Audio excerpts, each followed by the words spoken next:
Look at that pathetic old man, the college student laughed, filming the 68-year-old veteran limping to his corner table. Probably never left his hometown, probably never did anything meaningful with his life. The others joined in, mocking his worn boots, his faded jacket, his slow movements. They had no idea they were humiliating a man who had killed 23 enemy combatants with his bare hands, who had single-handedly saved an entire platoon in the mountains of Afghanistan, who carried shrapnel in his spine from dragging wounded soldiers through a minefield under enemy fire. But in exactly 47 minutes, when two armed men burst through that door with loaded guns, those same students would watch in absolute terror and awe as the useless old man they'd been mocking transformed into the most lethal person in the room, and the only thing standing between them and death. Welcome to the story of real heroes. Before we continue this incredible story of hidden heroism, tell us in the comments from which city in the world you're watching this video today. And if you believe stories like this deserve to be heard, hit that subscribe button to support the channel. We're growing every day, and your support helps us share these powerful human stories. The autumn rain drummed against the windows of Murphy's Tavern as Robert Bobby Chen shuffled through the heavy wooden door at exactly 6:03 p.m. He was 3 minutes later than usual, but his arthritic knee had been acting up since the weather turned cold. The hostess, a young woman named Jessica with bright pink hair and multiple piercings, barely looked up from her phone as she gestured toward the back corner booth. Bobby had been coming to Murphy's every Tuesday for nearly 4 years, ever since he'd moved to the small college town of Millbrook. He always sat in the same booth, ordered the same meal, a cheeseburger, medium rare, with sweet potato fries and a Coke, and left the same 20% tip, calculated down to the penny. The staff knew his routine so well that his order was usually ready before he'd fully settled into his seat. At 68, Bobby cut an unremarkable figure. His salt and pepper beard was always neatly trimmed, his clothes clean but clearly worn.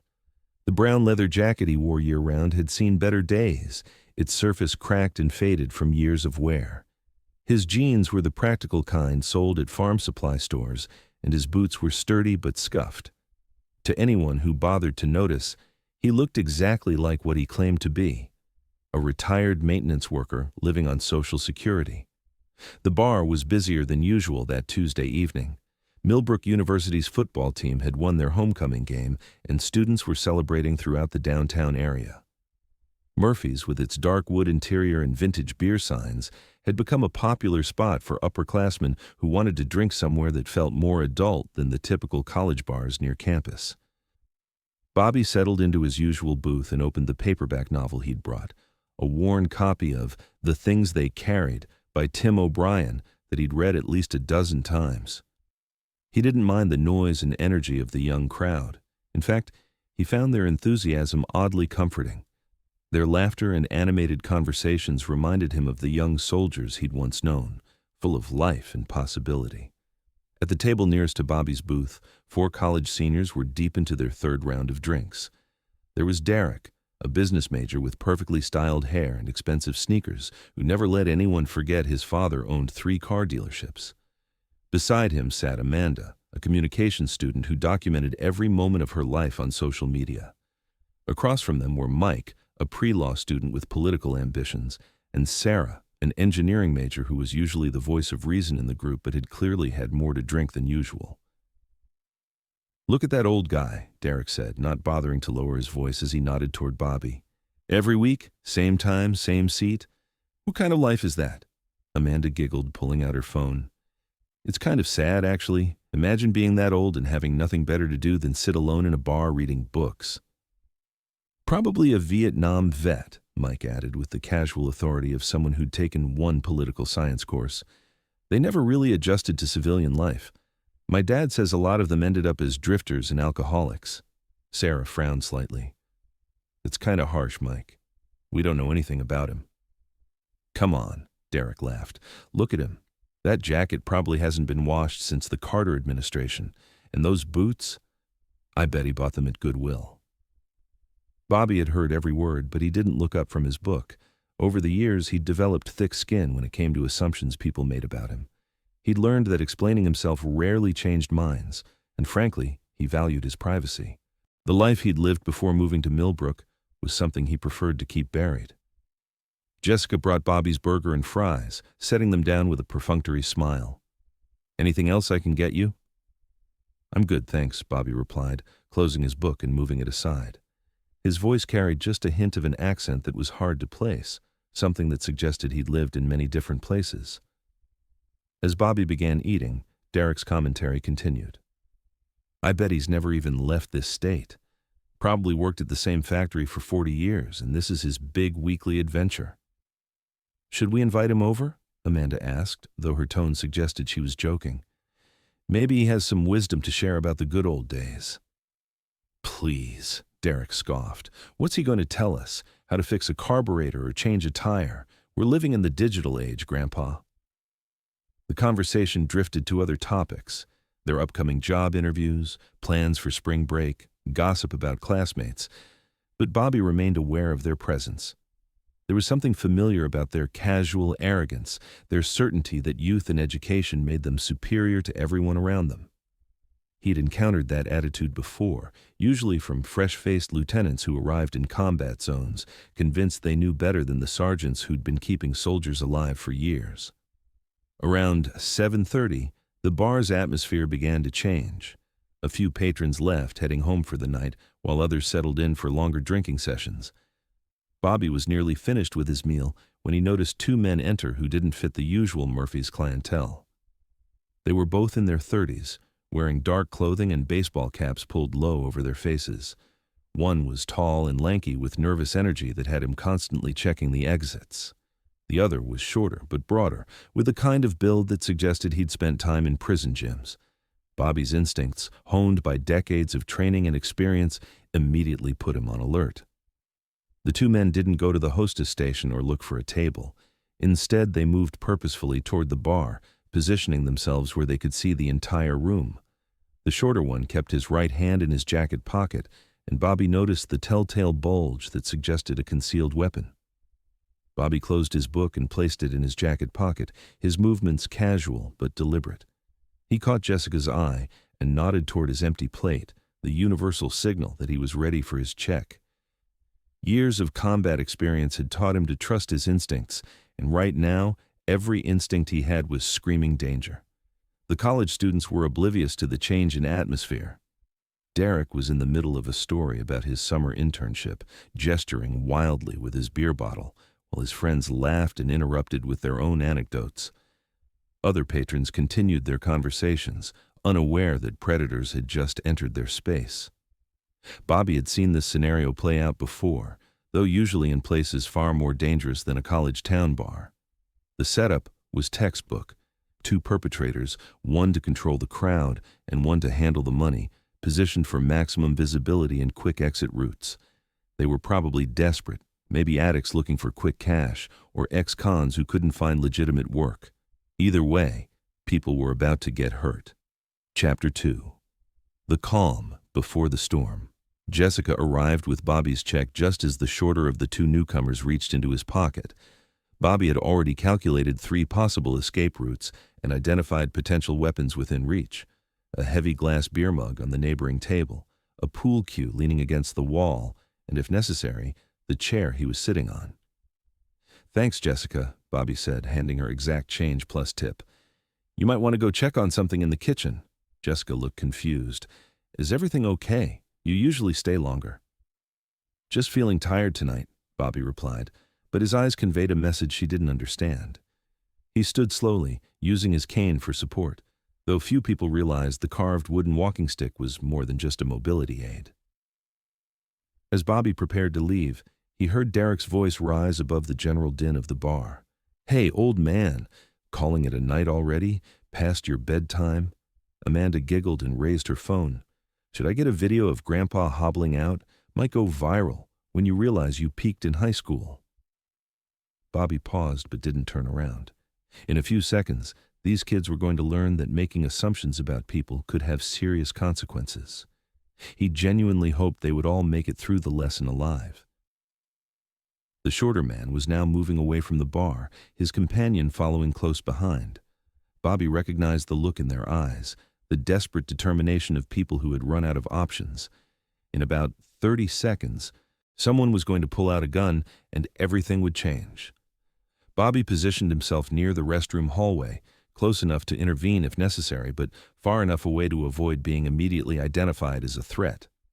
His right hand rested casually on his walking stick, while his left remained free. To anyone watching, he looked like an old man taking a moment to catch his breath before heading home. The shorter robber reached the center of the room and suddenly shouted, "Everybody on the ground, now!" He pulled a chrome-plated pistol from his jacket pocket, waving it wildly as screams erupted throughout the bar.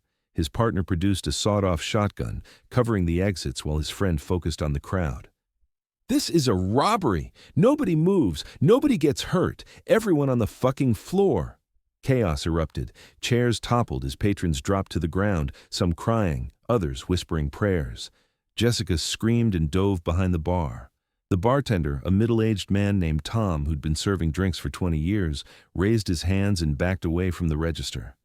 Derek and his friends were frozen in shock, still sitting at their table like deer caught in headlights. Amanda's phone clattered to the floor as the reality of the situation hit her. Mike's face had gone pale, and Sarah was hyperventilating. "You kids at the table!" the gunman shouted, pointing his weapon directly at them. "Get on the ground with everyone else!" Derek finally moved, sliding out of his chair and onto the sticky floor. The others followed, Amanda sobbing as she pressed herself against the wooden planks. The supreme confidence they'd displayed just minutes earlier had evaporated completely. Bobby remained in the shadows near the restroom, unnoticed by either robber. He was assessing the situation with the cold calculation of someone who'd been in similar circumstances many times before. The shorter man with the pistol was clearly the leader, but also the more unstable of the two. His hands were shaking, and he kept switching the gun between targets, classic signs of someone who'd never actually used a firearm in a high-stress situation. The taller man with the shotgun was more composed, but positioned poorly. He was standing too close to the bar, which limited his field of fire and created a blind spot near the kitchen entrance.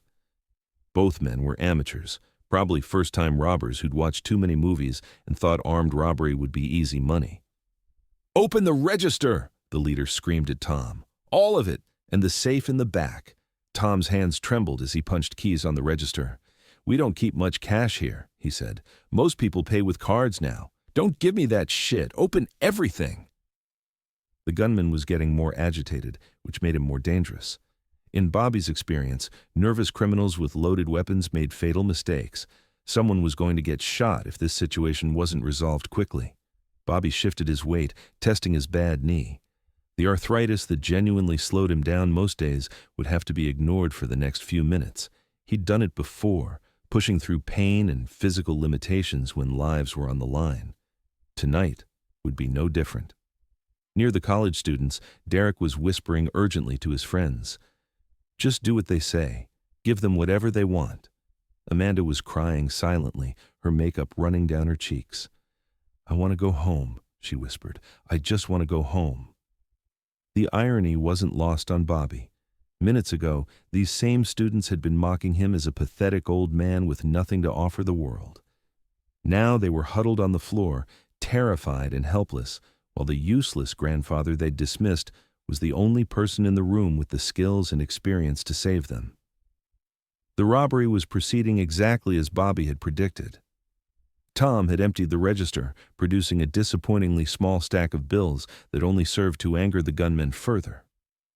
The leader was now demanding access to the safe, threatening to start shooting customers if Tom didn't comply immediately. "I don't have the combination," Tom pleaded. "The manager does, but she's not here tonight." "Then call her. She won't answer. She's at her daughter's recital." The gunman cursed and turned toward the terrified customers. "Which one of you has the most cash? Credit cards? Jewelry?"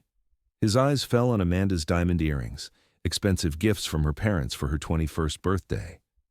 "You, rich girl, take off those earrings." Amanda's hands shook as she reached for her ears, struggling with the clasps while tears streamed down her face. Derek, despite his earlier bravado, made no move to help or protect her. Bobby had seen enough. The situation was escalating rapidly, and amateur criminals with weapons had a tendency to start shooting when they didn't get what they wanted fast enough. It was time to act. He stepped out of the shadows, moving with a fluidity that belied his earlier arthritic shuffle. His walking stick was now held differently, not as a support device, but as a weapon. Years of muscle memory took over as his body fell into a combat stance he hadn't used in over a decade. "Gentlemen," Bobby said quietly, his voice carrying clearly across the room, "I think you should reconsider your career choices." Both robbers spun toward him, surprised by the interruption. The leader pointed his pistol at Bobby, laughing nervously. "What the fuck, old man? Get on the ground before I put a bullet in you." Bobby didn't move. Instead, he began walking slowly toward the center of the room, his limp completely gone, replaced by the measured gait of a predator closing in on his prey. "Here's what's going to happen," Bobby said, his voice calm and conversational. "You're going to put down your weapons, walk out that door, and never come back to this town, or I'm going to take those guns away from you and call the police." The taller robber with the shotgun laughed. "Are you fucking insane? There's two of us and one of you, and we're the ones with guns." "Three things," Bobby replied, still advancing. "First, you're holding that shotgun wrong. Your stance is off and your trigger discipline is terrible. Second, your friend there has never fired that pistol in his life.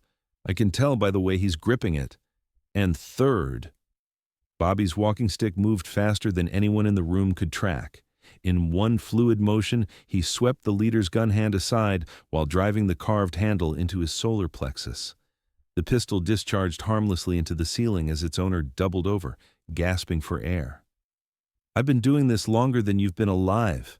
The second robber tried to bring his shotgun to bear, but Bobby was already moving. He grabbed a heavy beer mug from a nearby table and hurled it with practiced accuracy, striking the man's wrist and causing him to drop his weapon. Before the shotgun hit the floor, Bobby was there, his walking stick delivering a precise strike to the man's knee that dropped him instantly. In less than 10 seconds, both robbers were on the ground, disarmed and incapacitated. Bobby stood over them, not even breathing heavily, as the bar erupted in shocked silence. Derek was the first to speak, his voice barely above a whisper. "What the hell just happened?" Bobby looked down at the college students still cowering on the floor. "You can get up now. It's over." Tom had already called 911, and sirens could be heard in the distance. Bobby carefully secured both weapons, checking to make sure they were safe before setting them on the bar. The two would-be robbers were conscious, but in too much pain to cause any more trouble. As people slowly began to stand and process what they'd witnessed, Amanda stared at Bobby with a mixture of awe and confusion. "How did you do that? Who are you?" Bobby was checking on the injured robbers, making sure neither needed immediate medical attention. "Just someone who's been around, honey." But Derek wasn't satisfied with that answer. Something about Bobby's movements, his demeanor, the way he'd handled the situation, triggered a memory from a documentary he'd seen about military special forces.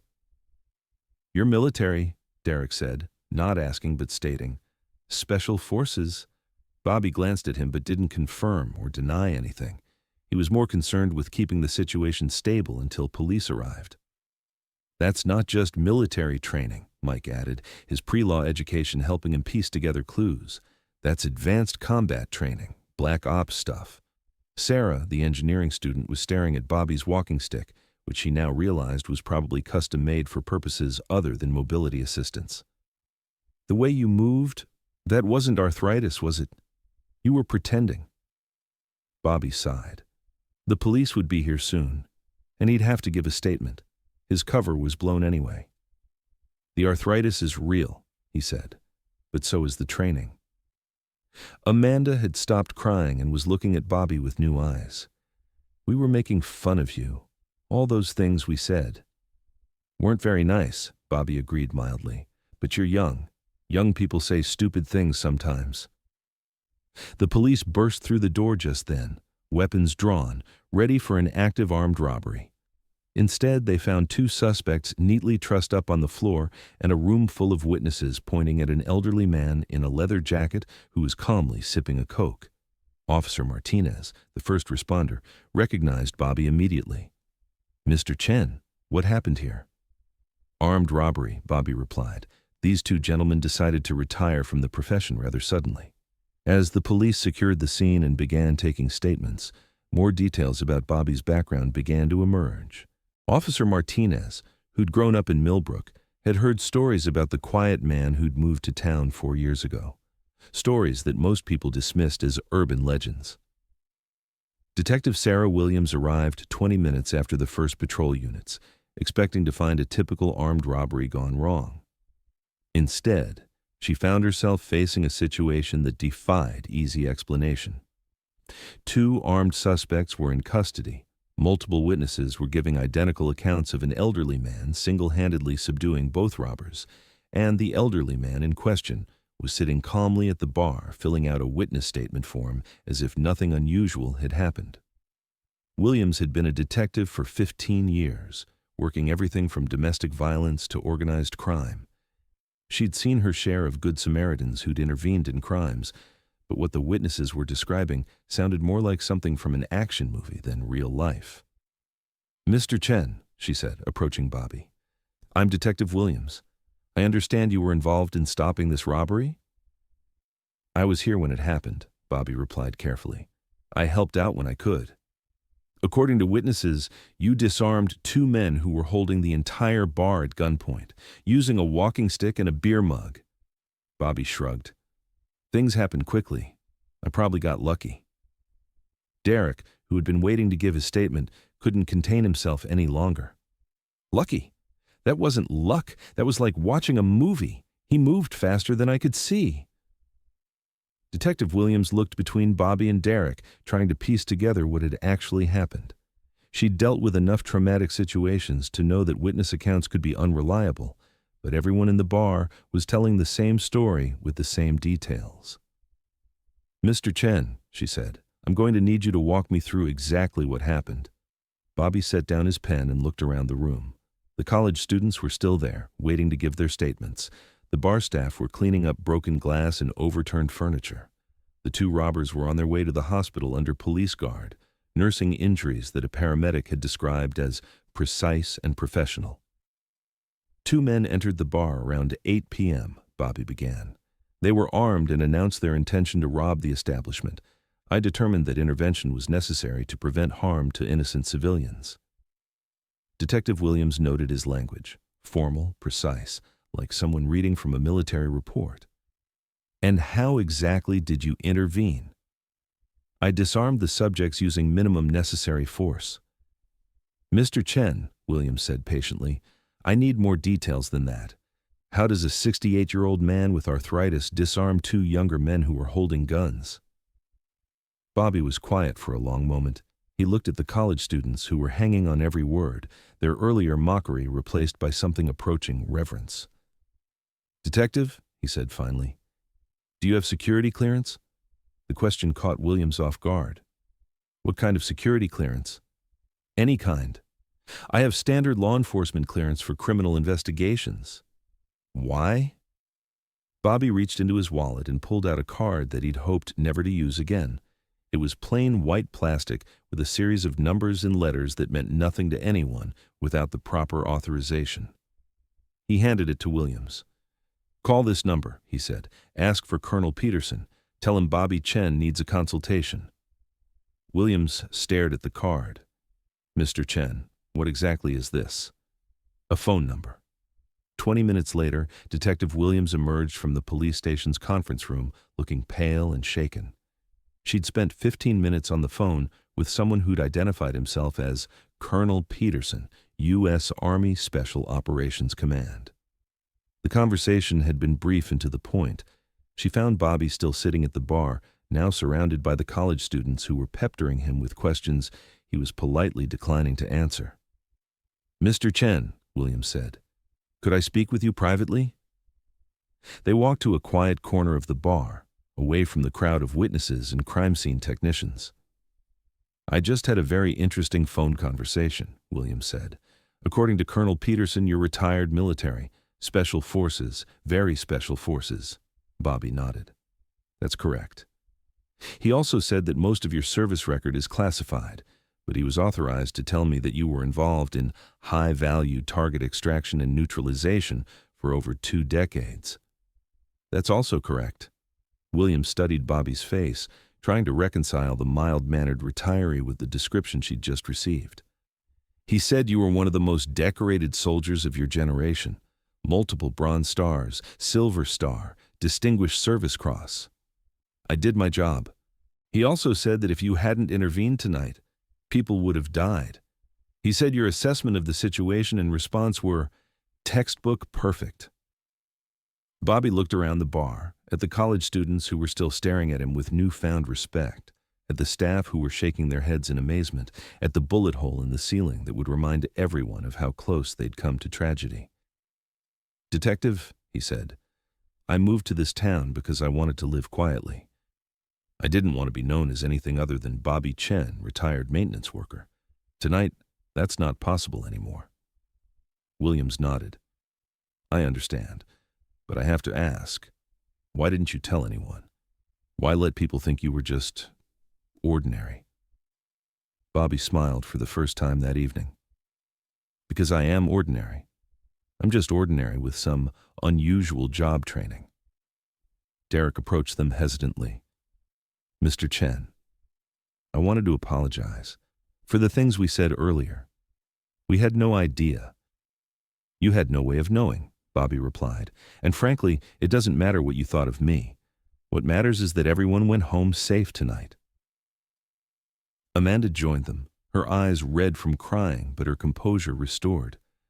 "But we were so disrespectful, so arrogant." "You were young," Bobby said. "I was young once too. Made plenty of stupid assumptions about people I didn't understand." Mike, the pre-law student, was staring at Bobby with obvious fascination. "So you're like a real-life action hero, like in the movies?" Bobby laughed. "Son, I'm a 68-year-old man with arthritis and high blood pressure who just wants to eat his cheeseburger in peace. The only difference between me and any other retiree is that Uncle Sam spent a lot of money teaching me how to handle situations like this." Word spread quickly through Millbrook about what had happened at Murphy's Tavern.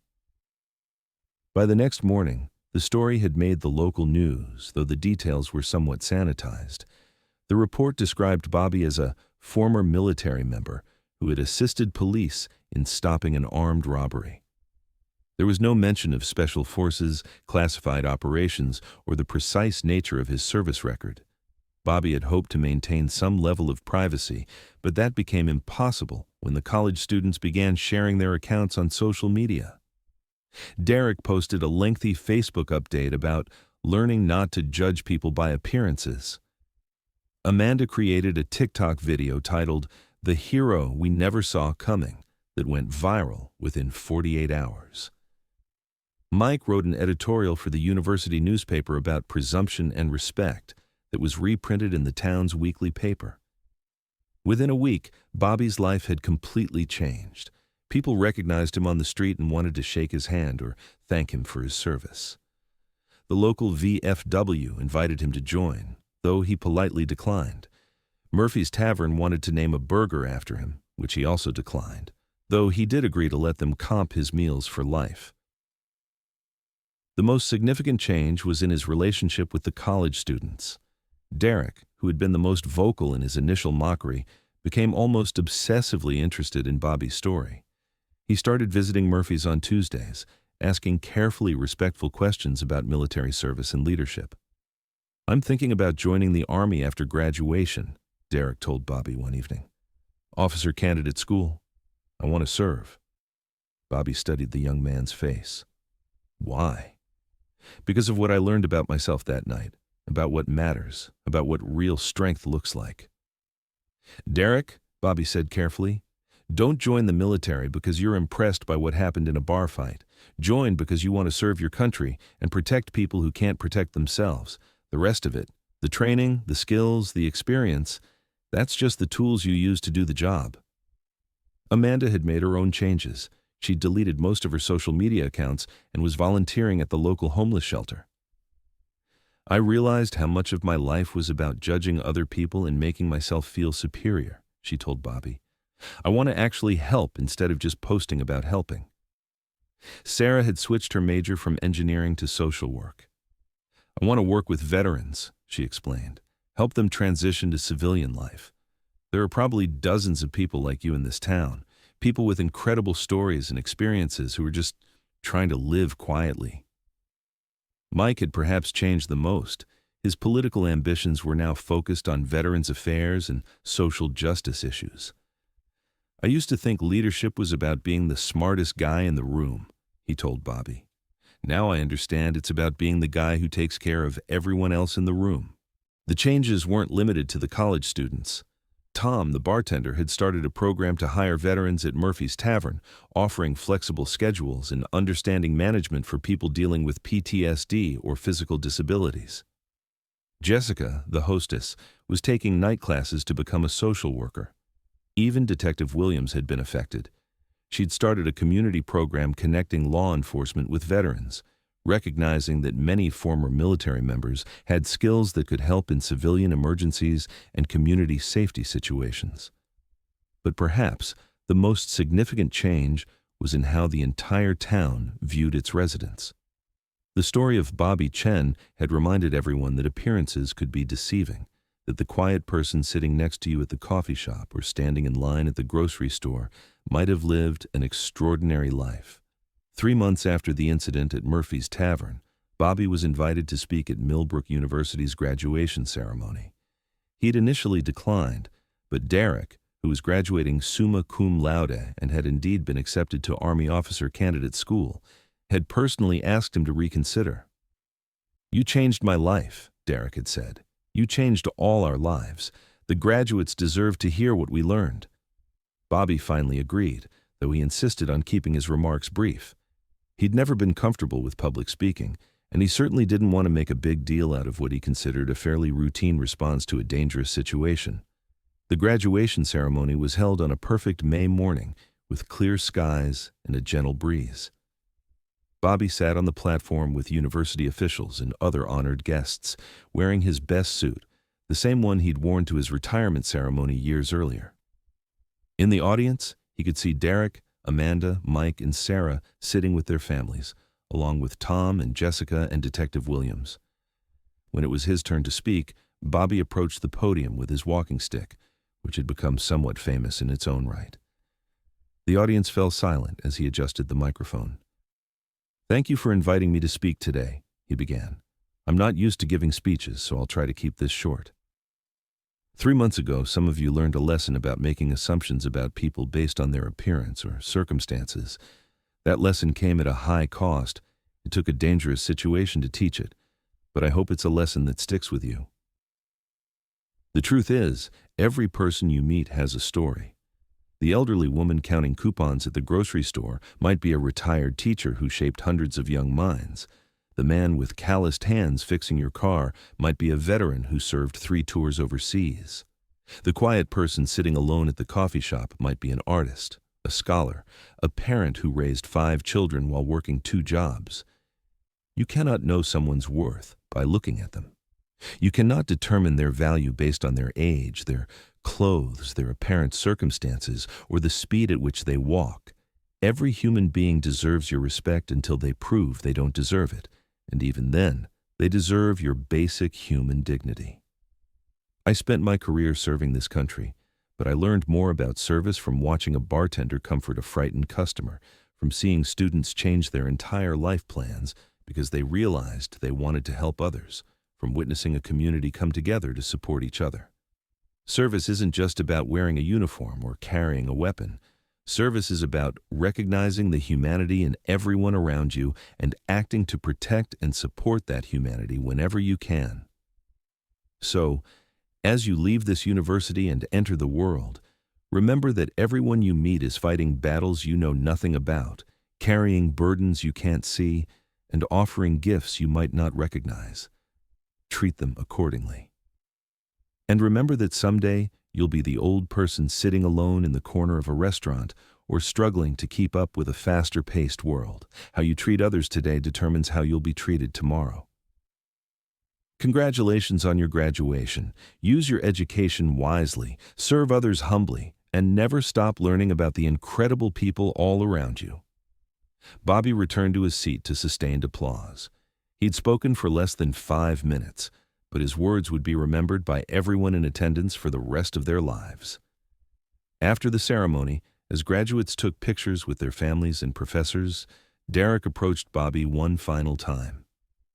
"Thank you," Derek said simply, "for everything, for saving us that night, but more importantly, for teaching us what we needed to learn." "You taught yourselves," Bobby replied. "I just provided the circumstances." "I ship out for OCS next month," Derek said. "Any advice for a future officer?" Bobby thought for a moment. "Remember that your job isn't to be the toughest guy in the room or the smartest guy in the room. Your job is to take care of the people in your charge and bring them home safe. Everything else is just details." Derek nodded solemnly. "I'll remember." As the graduation crowd began to disperse, Bobby made his way back to his truck. He decided to skip the reception, too many people wanting to shake his hand and hear war stories he wasn't inclined to tell. He just wanted to go home, maybe work in his garden, and return to the quiet life he'd built for himself. But he knew that life had permanently changed. He was no longer invisible, no longer able to fade into the background. The trade-off, he supposed, was worthwhile. A few young people had learned important lessons about humanity and service. A community had been reminded about the hidden depths of the people around them. And maybe, just maybe, the world had become a slightly better place. As Bobby drove home through the tree-lined streets of Millbrook, he reflected on the strange turns life could take. He'd spent decades in some of the most dangerous places on Earth, facing enemies and situations that most people couldn't imagine. But it was in a small college town, during a routine Tuesday evening at his favorite restaurant, that he'd encountered one of his most important missions: teaching young people that everyone deserves respect, that appearances can be deceiving, and that heroes come in all forms, including arthritic 68-year-old men who just want to eat their cheeseburgers in peace. Epilogue. 1 year later, Murphy's Tavern had become something of a landmark in Millbrook. The bullet hole in the ceiling had been left as a reminder, and a small plaque near Bobby's usual booth told the story of the night when assumptions were shattered and heroes revealed. Bobby still came in every Tuesday at 6 p.m., still ordered the same meal, and still left the same tip. But now his booth was often surrounded by students, veterans, and community members who'd come to listen to his quiet wisdom or simply share a meal with a man they'd learned not to underestimate. Derek had graduated from officer candidate school and was stationed at Fort Bragg, where he was learning to lead soldiers with the same quiet confidence Bobby had demonstrated. He wrote to Bobby every month, sharing stories about his platoon and asking for advice about leadership challenges. Amanda had completed her degree and was working for a nonprofit organization that provided services to homeless veterans. She'd also started a blog called Hidden Heroes that featured stories of ordinary-looking people who had done extraordinary things. Her first post, about Bobby, had been read by over 1 million people. Sarah had transferred to a university with a better Veterans Affairs program and was working toward her master's degree in social work. She'd already completed 2 internships at VA hospitals and was planning to specialize in helping combat veterans adjust to civilian life. Mike had been accepted to law school with a focus on veterans advocacy. He'd spent the summer working with a firm that specialized in helping former military members navigate disability claims and benefits issues. He credited his experience at Murphy's Tavern with showing him what he really wanted to do with his law degree. Tom had expanded his veterans hiring program to include other businesses in Millbrook. The initiative had created jobs for over 50 former military members and had become a model for other small towns across the country. Detective Williams had been promoted to sergeant and was running a regional training program that taught law enforcement officers to recognize and work with veterans in their communities. The program had reduced incidents involving former military members and had improved community relations throughout the state. But perhaps the most significant change was in Bobby himself. While he'd never lost his preference for privacy and quiet, he'd accepted that his story had become something larger than just his own experience. He'd started volunteering at the local high school, teaching a course on conflict resolution and personal safety. He'd also begun working with the university's ROTC program, sharing his expertise with young people who were considering military careers. The walking stick that had become famous after the Murphy's Tavern incident was eventually donated to the town's historical society, where it was displayed alongside other artifacts from Millbrook's history. Bobby had replaced it with a simple aluminum cane that he used only when his arthritis was particularly bothersome. One Tuesday evening, exactly 1 year after the incident, Bobby was finishing his usual meal when a young woman approached his table. She was probably in her early 20s, with the nervous energy of someone who'd been working up the courage to speak. "Excuse me," she said. "Are you Mr. Chen?" Bobby looked up from his book. "I am." "My name is Lisa Martinez. My brother was killed in Afghanistan 3 years ago. He was a Marine." Bobby closed his book and gave her his full attention. "I'm sorry for your loss. He used to write to us about his sergeant, someone who taught him how to stay alive, how to take care of his men, someone who led by example and never asked anyone to do something he wouldn't do himself." She paused, tears forming in her eyes. His name was Sergeant First Class Robert Chen. Bobby was quiet for a long moment. He'd served with many young Marines over the years, and he remembered most of them. "What was your brother's name?" Carlos Martinez. He was with 2nd Battalion, 3rd Marines." Bobby's expression softened. He remembered Carlos, a kid from El Paso who'd joined the Marines to pay for college and ended up becoming one of the best soldiers in the unit. He'd been killed by an IED while leading a patrol to evacuate wounded civilians. "Carlos was a good Marine," Bobby said quietly. "One of the best I ever served with. He died doing something important, saving people who couldn't save themselves." Lisa nodded, crying now. "He wrote home about you all the time, said you taught him that real strength was about protecting others, not proving how tough you were. Said you showed him what leadership really meant." Bobby stood and offered Lisa his chair. "Would you like to sit down? I'd be happy to tell you some stories about your brother." As Lisa settled into the booth, Bobby realized that this was why his cover had been blown, why his quiet retirement had been disrupted. It wasn't just about stopping a robbery or teaching some college kids about respect. It was about honoring the memory of young men and women like Carlos Martinez, who died serving their country and helping their families understand the impact they'd had. Over the next 2 hours, Bobby shared stories about Carlos that Lisa had never heard. He told her about her brother's courage, his sense of humor, his dedication to his fellow Marines. He explained how Carlos had grown from a nervous recruit into a confident leader who'd earned the respect of everyone in the unit. "He saved my life once," Bobby told her. "Pulled me out of a burning vehicle after we hit an IED. Never made a big deal about it, just did what needed to be done. That's who your brother was, someone who did what needed to be done, no matter what." As the evening wound down and the bar began to empty, Lisa thanked Bobby for his time and his stories. "This means more to me than you can know," she said. "I've been angry for 3 years, wondering if his death meant anything. Now I understand that it did."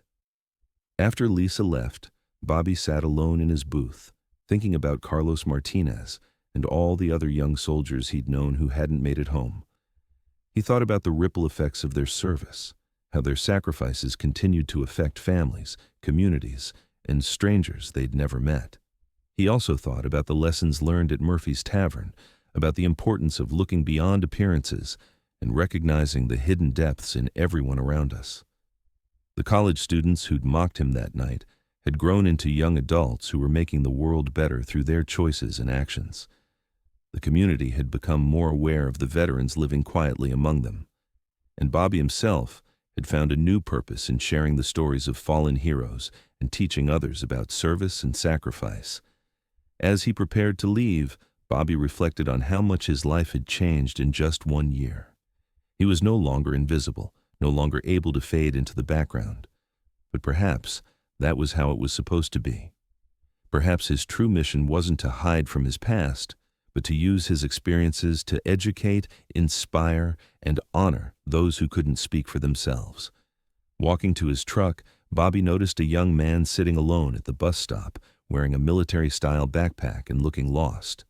The man was probably in his mid-20s, with the hollow eyes and tense posture that Bobby recognized immediately as signs of recent combat experience. Bobby approached slowly, not wanting to startle the young veteran. "Evening," he said casually. "Waiting for the late bus?" The young man looked up, nodding. "Yeah, missed the earlier one." "Where you headed?" "Nowhere particular, just moving." Bobby recognized the signs. Another veteran struggling with the transition to civilian life, probably dealing with PTSD, maybe homeless or close to it. A year ago, he might have walked past, respecting the man's privacy and his own desire for anonymity. But he'd learned that some responsibilities couldn't be avoided. "You hungry?" Bobby asked. "Murphy's Tavern serves pretty good food, and it's warm inside." The young veteran hesitated, clearly weighing his need for food against his instinct to avoid human contact. "Tell you what," Bobby said, "I was just about to grab a late dinner myself. You can keep me company if you want. No questions, no pressure. Just a couple of guys sharing a meal." After a moment, the young man nodded and stood up. "I'm Jake," he said. Bobby Chen." As they walked back toward Murphy's Tavern, Bobby realized that his story, the one that had started with mockery and assumptions in a college bar, was still being written. Every person he met, every life he touched, every story he shared was another chapter in a narrative that had begun decades earlier in places far from Millbrook and would continue long after he was gone. The truth was, everyone had a story worth telling. Everyone deserved respect and dignity. And everyone had the potential to be a hero, whether they were wearing a uniform or carrying a walking stick, whether they were 22 or 68, whether they were recognized for their service or forgotten by history. Bobby Chen had learned that lesson many times over the course of his life, but it had taken a Tuesday night at Murphy's Tavern to teach it to others. And as he held the door open for a young veteran who needed a hot meal and a moment of human connection, he understood that the most important missions were often the ones that found you when you weren't looking for them. The sign outside Murphy's Tavern flickered in the evening light, welcoming all who entered to a place where assumptions were challenged, heroes were recognized, and everyone's story mattered. And in booth number 7, where a small plaque reminded visitors that appearances could be deceiving, another chapter was about to begin. Closing message. So we ask you, have you ever judged someone based on their appearance, only to discover you were completely wrong? Have you met someone who seemed ordinary but was carrying extraordinary experiences? Share your hidden hero stories in the comments below. Tell us about the veteran you met who changed your perspective.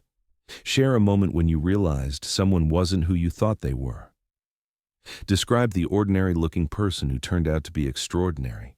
Let us know about the elder who taught you an unforgettable lesson. Your stories matter, and we read every single comment. The person you write about might be someone's grandfather, a neighbor, or even yourself. These real experiences help us all remember to look beyond appearances. Don't forget to hit that subscribe button and ring the notification bell so you never miss our stories about the heroes hiding in plain sight. Share this video with someone who needs to remember that everyone deserves respect, regardless of age or appearance. Tell us where you're watching from today. We love connecting with viewers from around the world who believe in honoring our hidden heroes. At The Real Hero Stories, we believe that the most powerful stories are often carried by the quiet people walking among us every day. The elderly man at the grocery store, the woman sitting alone at the diner, the person who doesn't fit society's idea of a hero. They might just be carrying stories that would change your life. Remember, the person sitting next to you on the bus, standing in line at the coffee shop, or eating alone at the corner table might just be the hero you never expected. Look closer, listen better, respect deeper. Until next time, keep your eyes open for the extraordinary people hiding in ordinary moments, because the best stories are often the ones nobody thinks to tell. Drop your stories below. We want to hear about the hidden heroes in your life.